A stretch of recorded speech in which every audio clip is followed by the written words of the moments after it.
우리 이사야서 30장 8절에서 18절의 말씀을 가지고 여호와께서 기다리시나니라는 제목으로 잠깐 은혜를 나누고자 합니다. 이스라엘 백성들이 하나님을 버리고 다른 우상들을 의지하고 그것들에게 도움을 구했던 일들은 우리가 너무나 잘 알고 있습니다. 그래서 우리 주님이 어떻게 하셨죠? 그때마다 수많은 선지자들을 보내셨습니다.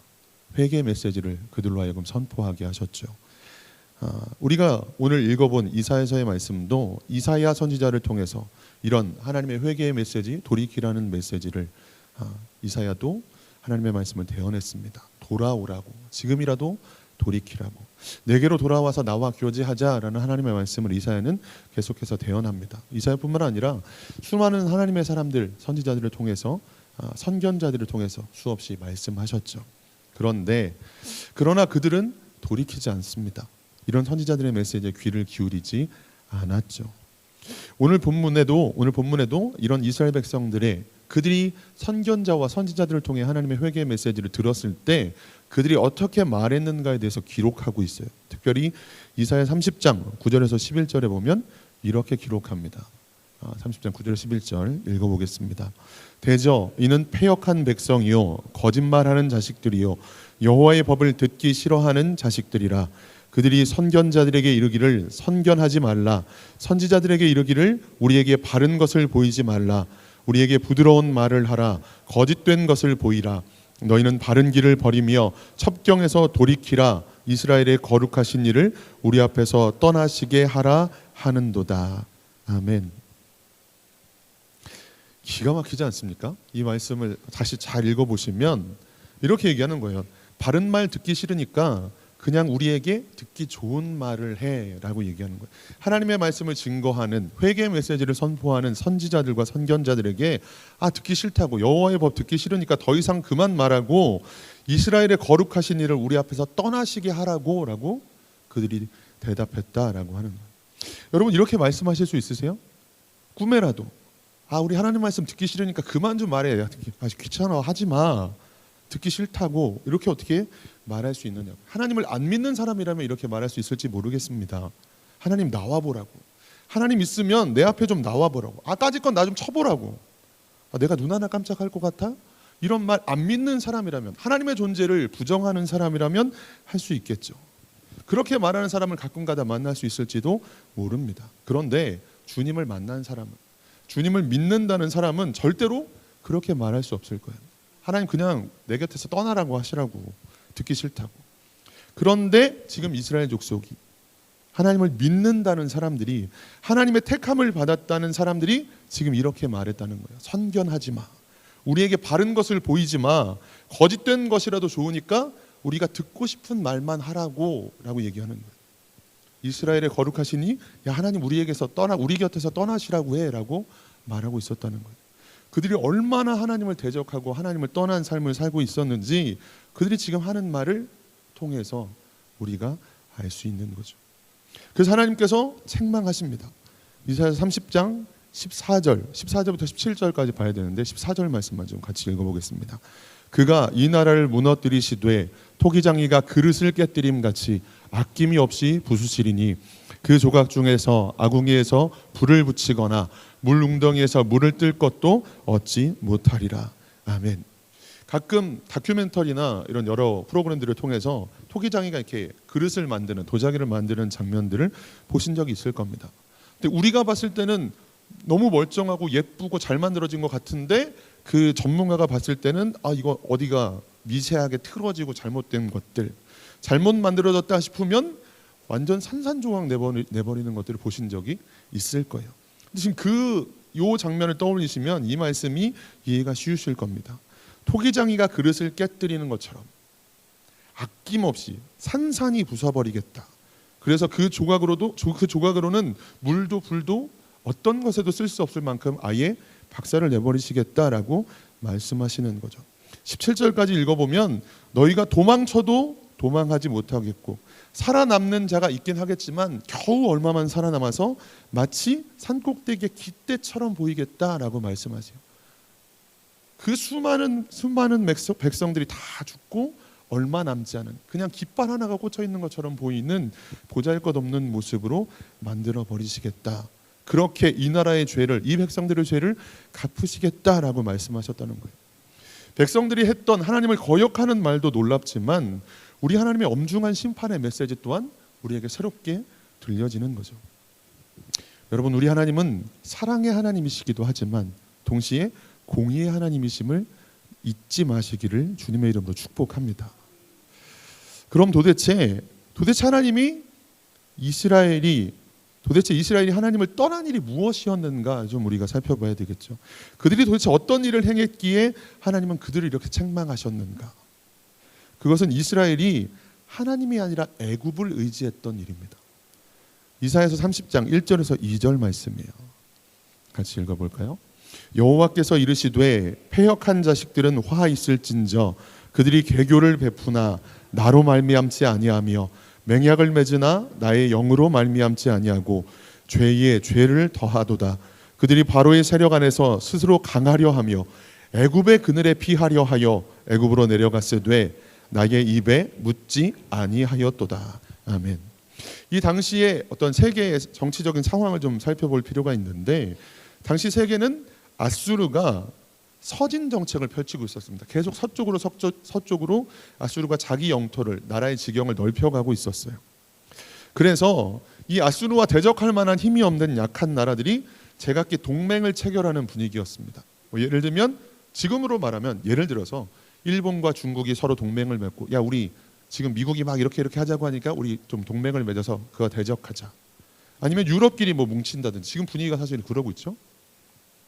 그렇게 힘이 없는 나라들이 아수르에 대항하기 위해서 아수르의 서진 정책에 대항하기 위해서 제각기 동맹을 체결하는 분위기였어요.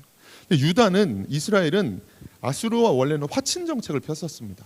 그들과 좀 친하게 지내서 굳이 대적을 서기보다는 친하게 지내려고 노력을 했는데 아수르 쪽에서 별로 달가워하지 않았어요.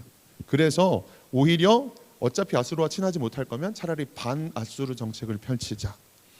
그런데 혼자의 힘으로는 아수르와 대적할 수 없으니 그러면 애굽과 힘을 합치자가 된 거예요. 그래서 애굽에 동맹을 요청합니다. 애굽이 우리를 도와주겠지. 애굽과 우리 좀 화친을 맺자라고 하는 거예요. 그런데 문제는 이것이 어쨌다는 거예요? 하나님의 뜻이 아니었다는 거예요. 하나님의 영으로 하지 않은 일이었고 하나님께 묻지 않고 한 일이었다라고 책망하신 겁니다. 근데 이 말씀을 잘 보면 오늘날도 마찬가지죠. 좀 전에 제가 잠깐 드렸던 이 당시의 세계 정세를 살펴보면 그 당시에 아수르와 친해질 수 없다면 그와 대적하는 편을 선택했다면 어떻게든 살아남는 그나마 합리적으로 보이는 선택지를 선택하는 게 맞겠죠. 전혀 이상하진 않습니다. 그런데 문제는 뭐예요? 하나님께 물었는가라고 하는 거예요. 하나님의 뜻이 어디 있는가? 이스라엘 백성들은 누구죠? 하나님을 믿는 족속, 하나님의 인도하심을 따라 살아왔던 족속이었습니다. 그들이 지금 이 땅에 거하는 것도 하나님께서 애굽으로부터 출애굽을 시키셨고 가나안 땅을 그들에게 기업으로 주셨던 까닭에 주셨기 때문에 지금 이곳에 살고 있었던 거예요. 그런데 하나님께 묻고 하나님께 엎드리기보다 누가 봐도 그나마 제일 차선으로 좋아 보이는 선택을 하려고 했던 거예요. 그래서 30장 1절 2절에서 뭐라고 하셨다고요? 내게 묻지 않았다라고 이야기하시는 겁니다. 그래서 지금 이 사연을 통해서 이 책망의 메시지를 선포하고 계시는 거예요. 그런데 오늘날 우리에게도 똑같이 적용해 볼 수 있겠죠. 뭐 뉴스에서도 그렇고 어디서도 그렇고 뭘 보고 사람들의 말을 들어도 지금이 어느 때보다 힘든 때다라고 이야기를 해요. 뭐 정치적으로도 그렇고 경제적으로도 그렇고 뭐 사회적으로도 그렇고. 그때 과연 우리는 어떤 선택을 할 것인가? 하나님 앞에 물으실 수 있기를 바랍니다. 하나님께 묻고 하나님께서 성경을 통해서 말씀을 하시는 게 올바른 순서죠. 내가 똑같이 애굽을 의지할지라도 하나님께 묻고 내가 애굽을 통해서 너를 도와줄 거야.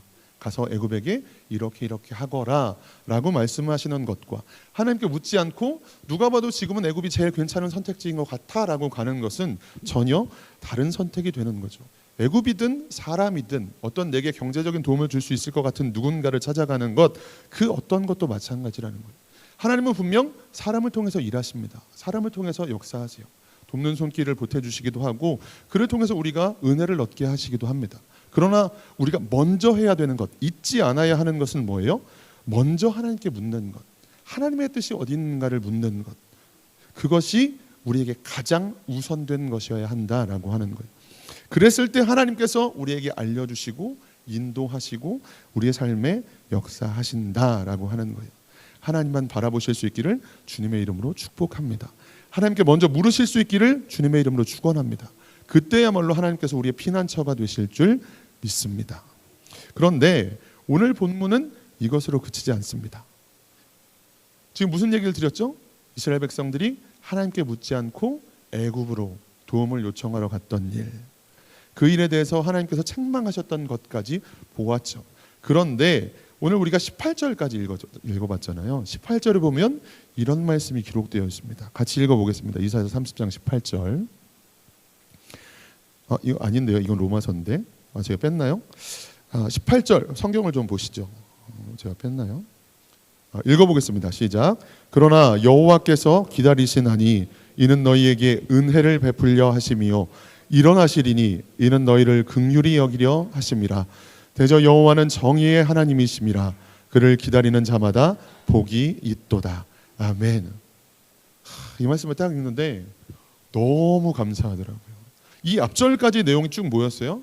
이스라엘 백성들이 하나님 앞에 책망받을 만한, 너무나 감히 입에 담을 수도 없고 생각할 수도 없는, 하나님 말씀 듣기 싫으니까 그냥 우리 귀에 듣기 좋은 말만 해, 바른 말 필요 없으니까 거짓된 것이라도 좋으니까 우리가 듣고 싶은 말만 하라고, 하나님 그냥 가시라고 해 라고 말했던 그들에게 하나님께서 마치 토기장이가 그런 것처럼 산산조각내 버리겠다라는 이런 엄청난 하나님의 말씀들이 쭉 나오더니 오늘 18절에 보니까 뭐라고 말씀하셨다고요? 내가 기다린다. 뭘 기다리신대요? 너에게 은혜를 베풀려고 기다린다라는 말씀을 하시는 거예요. 너희를 긍휼히 여기려고 내가 일어났다라는 말씀을 하고 계시는 거예요.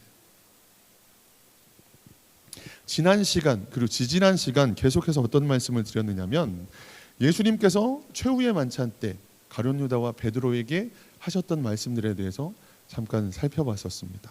특별히 가룟 유다에게 나와 함께 그릇에 손을 넣을 자가 나를 팔 거다라는 말씀으로 가룟 유다에게 주님께서 이미 알고 계심을, 그의 생각과 그가 어떤 계획을 갖고 있는지를 다 알고 계심을 알려주셨던 장면, 또 베드로에게 오늘 다 굴기 전에 네가 3번 나를 부인하겠다라는 말씀으로, 그것조차도 다 아시지만 사단이 너를 밀가부르듯 하려고 요구했지만 내가 너의 믿음이 떨어지지 않기 위하여 기도했으니 돌이킨 후에 너는 형제들을 굳게 하라라는 말씀으로, 그 순간에도 정작 몇 시간 있으면 당신이 고통과 순환을 당하시고 십자가에 죽으실 일들을 다 알고 계신 주님은 정작 자신이 아니라 베드로와 가룟 유다에게 마지막까지 그들에게 마음을 쓰시고 앞으로 이런 일들이 있을 거니까 그때 가서 내가 지금 한 말이 떠오르게 하시고 하나님께서 역사하시는 그 모든 장면들을 우리가 살펴봤었어요.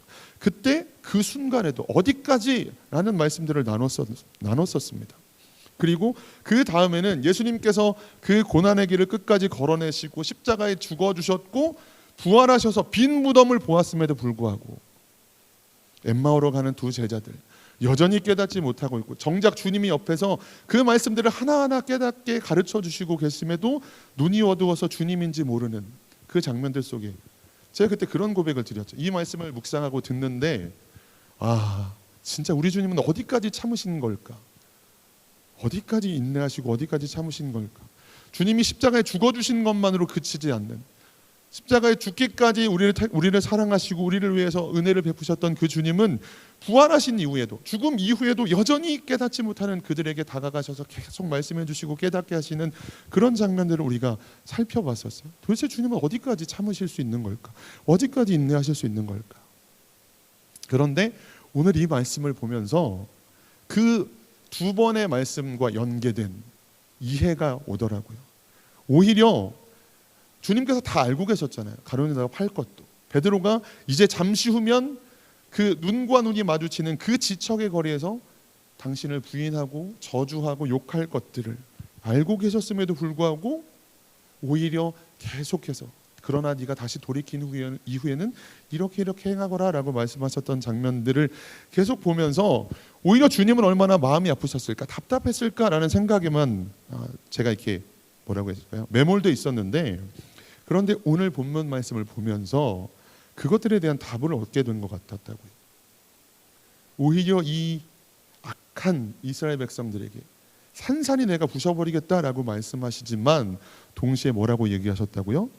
내가 너희들에게 은혜를 베풀려고 기다리고 있단다라고 말씀하셨다고요.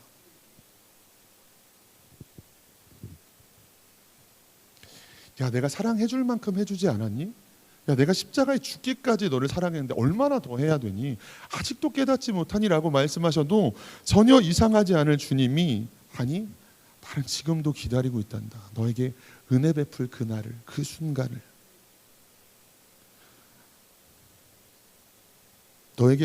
너를 긍휼히 여기려고 기다리고 있단다라는 말씀들이, 일어섰단다라고 하시는 말씀들이 너무 새롭게 다가오더라고요. 그래서 로마서 5장 8절에도 보면 이런 말씀이 있죠. 우리가 아직 죄인 되었을 때 여전히 주님이 주님 되심을 알지 못하고, 주님이 나를 얼마나 사랑하셨는지, 왜 죽으셔야만 했는지도 알지 못하고, 아니 주님이라는 존재 자체를 몰랐던 그때에 이미 우리를 위하여 십자가에 죽어주심으로 우리에 대한 하나님의 사랑을 확증하셨다라는 이 말씀이 떠오르는 거예요. 제가 종종 그 아침마다 듣는 그 이문미 선교사님의 묵상 이야기를 드린 적이 있잖아요. 근데 이 선교사님이 그 얘기를 하시는 거예요. 당신에게 큰 돈을 빌린 어떤 사람이 있었대요. 근데 선교사님이 물질적인 여력이나 경제적인 여유가 당연히 없으실 거 아니에요. 하나님께서 채워주신 대로 또 사역을 감당하고 또 이렇게 저렇게 선교 사역을 감당하시는데, 엄청 큰 돈을 빌린 누군가가 있는데 어떻게 해가지고 하나님께서 그 사람이 갚지 않아도 될 상황으로 허락하셨대요. 근데 선교사님에게 너무 큰, 나중에 그 액수도 정확히 밝히셨는데 2천만 원을 빌린 사람이 있었는데 갚지 않아도 될 상황으로 하나님께서 이렇게 인도를 하셨다는 거죠. 그래서 이제 그 사람은 이제 얘기를 해야 될 거 아니에요. 네가 당신이 빌린 2천만 원 갚지 않으셔도 됩니다. 하나님께서 이렇게 뭐 예를 들면 다른 분을 통해서 채워주셨어요. 아니면 그거 안 받아도 될 수 있도록 하나님께서 이렇게 상황을 허락하셨습니다. 이런 말을 이제 소식을 전해줘야 되는데, 그 돈을 갚지 않아도 된다고 말이 너무 하고 싶더라는 거예요. 무슨 얘기인지 이해하세요? 아직 몰라요. 그 상대방은 돈을 갚아야 빨리 갚아야 되는데, 약속한 날짜가 이미 지났는데 빨리 갚아드려야 선교사님이 또 그거 가지고 뭐 사역도 하실 거고 뭐 이렇게 할 텐데라는 생각을 지금 계속 하고 있을 거 아니에요. 어떻게 빨리 어디서도 돈을 융통하지, 막 이런 생각들을 하고 있을 텐데, 지금 선교사님은 빨리 이 사람에게 말해주고 싶다. 갚지 않아도 되니까 걱정하지 마세요, 염려하지 마세요, 이 얘기를 하고 싶었다는 거예요. 근데 그 말을 하고 싶은 기쁨이 너무 크더라는 거예요. 지금 밤이 늦은 시간이라서 차마 지금은 못하지만 날이 밝자마자 연락해가지고, 아니면 날이 밝자마자 찾아가서 그거 안 갚아도 되니까 걱정하지 마세요 라고 말했을 때 그분이 얼마나 기뻐할까, 얼마나 좋아할까라는 생각을 하는데 너무 막 기쁨을 주체할 수 없었다라고 얘기하는 거예요. 저는 사실 상상이 잘 안 가는 마음이긴 한데 선교사님 그렇게 얘기하시더라고요. 근데 이게 오늘 이 말씀 속에 우리 주님의 마음이 아니셨을까?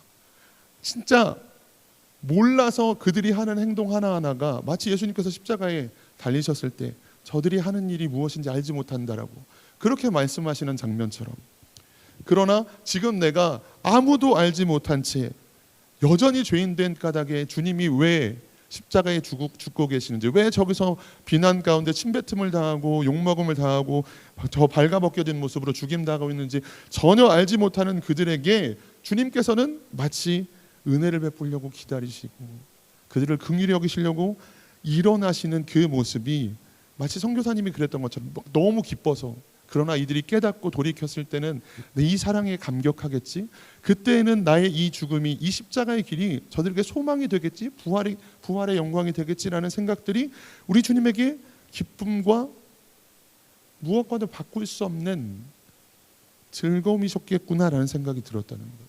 그래서 그 순간에도 어디까지 도대체 주님은 참으실 수 있었을까라는 것에만 집중됐던 제 생각이, 아니구나, 오히려 주님은 기뻐하셨겠구나, 그들이 돌아올 것들을 생각하시면서, 마치 베드로가 돌이킨 이후에 형제들을 굳게 할 것들까지도 바라보시면서 지금 당장에 눈앞에서 욕하고 비방하고 모른 채 하는 것, 그게 아니라 그 이후에 하나님께서 하실 일들을 바라보면서 기뻐하셨겠구나 라는 것들이 보이더라라고 하는 거예요. 제가 예전에 그 청년 때 단국대학교에서 전도를 한 적이 있습니다. 전도를 하는데 그때 당시에 이제 전도를 계속 하다 보니까 방법을 이렇게 바꿔야 될 때가 있잖아요. 그러니까 처음에 다가가는 어떤 순간들의 방법론을 툴을 여러 가지를 만들었는데 한동안 그걸 계속 하다 보니까 그렇게 딱 다가가면 벌써 거절을 하는 거예요. 전도하는구나. 그래서 거절을 하는데 그때 방법이 뭐였냐면 조그만 설문지 하나를 만들었습니다. 한 5-6가지, 많으면 한 10가지 정도 질문이 있었는데 그 질문을 잘 보면, 질문에 대답하는 걸 잘 보면 이 사람은 안 믿는 사람이구나라는 걸 알 수 있는 질문들이었어요. 그러니까 당연히 처음에는 뭐 무슨 과세요, 몇 학년이세요, 뭐 이런 것들을 물어보다가 중간에 보면 혹시 종교가 어떻게 되세요, 뭐 이런 질문들이 딱딱 있어가지고 안 믿는 분이네, 전도해야 되겠다, 이런 식으로 다가가는. 처음에 그냥 갑자기 예수 믿으세요 이렇게 할 수도 있지만 혹시 복음을 들어보셨어요 이렇게 다가가기보단 설문지 하나만 잠깐 해주실 수 있어요 이렇게 이제 다가가는 거죠. 근데 그 방법도 이미 한참 사용한지라 어떤 자매에게 제가 이제 혹시 설문지 하나 이렇게 딱 그 말이 채 끝나기도 전에 교회 안 간다고요 하면서 화를 버럭 내는 거예요. 이미 그 전도 방법을 많이 사용했기 때문에. 그래서 제가 이제 순간 벙 쪘죠. 네, 뭐 이러면서 순간 딱 벙쪘는데, 근데 벙치고 그 화를 낸 여학생은 이제 자기 갈 길로 가고 제가 잠깐 멈춰 있었다가 저도 모르게 화가 확 나는 거예요. 내가 뭐라 그랬어, 왜 짜증을 확 내고 그래. 그래서 화가 딱 나고 이렇게 열이 확 올라왔다가 잠깐 시간이 좀 지나고 나니까 화가 좀 잔잔해들었어요. 근데 그때 제가 무슨 생각을 했냐면 언젠가 저 학생도 주님을 만나게 될 거고 그 후에 자기가 믿어진 주님을 전도하다가 똑같은 일을 당하면 이 순간이 떠오르지 않을까라는 생각이 드는 거예요. 모르겠어요. 이게 하나님이 주신 마음인지는 잘 모르겠는데 언젠가 저 여학생도 하나님을 만나고 나면 자기도 이 하나님을 자랑하게 될 거고 전도하게 될 때가 올 텐데 그때 또 전도하다가 그 여학생도 누군가가 막 화를 버럭 내고 이런 일을 당하게 되겠지? 그때 이 순간이 떠오르지 않을까라는 생각이 드는 거예요. 그 순간까지 딱 그 생각까지 하게 되니까 더 이상 어떤 화가 났던 것들은 완전히 사라졌고 언젠가는 그런 때가 오겠구나라는 생각을 하면서 그 순간을 지나갔던 적이 있습니다. 근데 지금 그런 거예요. 우리 하나님도 지금 당장에 그냥 눈에 보이는 상황들만 보면 너무 화가 나고 진짜 산산이 부숴버리고 싶고 내가 도대체 왜 얘네들을 사랑했을까, 어쩌면 인간적인 마음으로는 그런 후회가 될지도 모르지만 왜 하나님은 도대체 어디까지 이렇게 사랑할 수 있는 걸까라는 생각을 하겠지만 그러나 우리 주님은 오히려 은혜 베풀려고 기다리시고 긍휼히 여기시려고 일어나신다라는 게 오늘 말씀이라고요. 오늘 말씀의 제목이 뭐라고요? 여호와께서 기다리시나니. 오늘 우리도 마찬가지죠. 어쩌면 다르게도 적용해 볼 수 있을 것 같습니다. 왜 하나님을 믿는 우리들에게 이렇게 여유롭지 못한 삶, 여전히 고난이 계속되고 여전히 걱정과 근심과 염려들이 계속되는 삶이 있는 걸까? 어쩌면 그런 생각을 할 수도 있어요. 거기서 누군가는 원망을 할 수도 있을 거고 아니면 하나님께 묻기보단 당장에 합리적으로 보이는 선택을 할 수도 있을 겁니다. 그런데 그때도 우리가 하나님께 물어야 하는 이유, 그때도 우리가 하나님의 편을 택하고 하나님께로 나아가야 하는 이유가 뭐예요? 결국 우리에게 은혜를 베푸시는 분은 하나님이고 결국 우리를 살게 하시는 분도 우리 하나님이시기 때문입니다. 그 하나님은 여전히 우리의 연약함과 우리의 넘어짐과 죄악을 선택하고 하나님 그냥 하나님보다 더 좋은 것들이 많은 것 같아요 라는 말을 할지 모르지만 하나님은 여전히 은혜 베풀려고 기다리시는, 우리에게 긍휼히 여기시려고 일어나시는 분이시더라라고 하는 겁니다. 말씀을 마치겠습니다. 여러분, 상황이 분명 쉽지 않습니다. 그 당시의 정세도 이스라엘이 애굽과 화친을 맺는 선택을 하는 것이 전혀 이상해 보이지 않는, 누가 봐도 합리적인 선택처럼 보였고 누가 봐도 그렇게밖에 할 수 없었을 것 같다라는 생각을 할 만한 일들이었죠. 오늘날 우리가 선택하는, 지금 당장 택하는 여러 가지 부분들, 삶에서 자꾸 시선이 돌아가는 여러 가지 것들도 분명 누가 봐도 이상하지 않은 선택일 겁니다. 그러나 오늘 주신 말씀처럼 먼저 하나님께 묻고 먼저 하나님의 뜻을 구하며 나아갈 때 하나님께서 우리에게 그 모든 상황 속에서도 오히려 은혜를 베푸시고 오히려 구원을 베푸시고 은혜 베푸시는 것도 감사한데 은혜 베풀려고 기다리고 계시는 그 하나님이 우리가 믿는 하나님임을 고백하시고 오늘도 그 하나님과 동행하실 수 있는 저와 여러분들이 되시길 주님의 이름으로 축복합니다. 기도하겠습니다.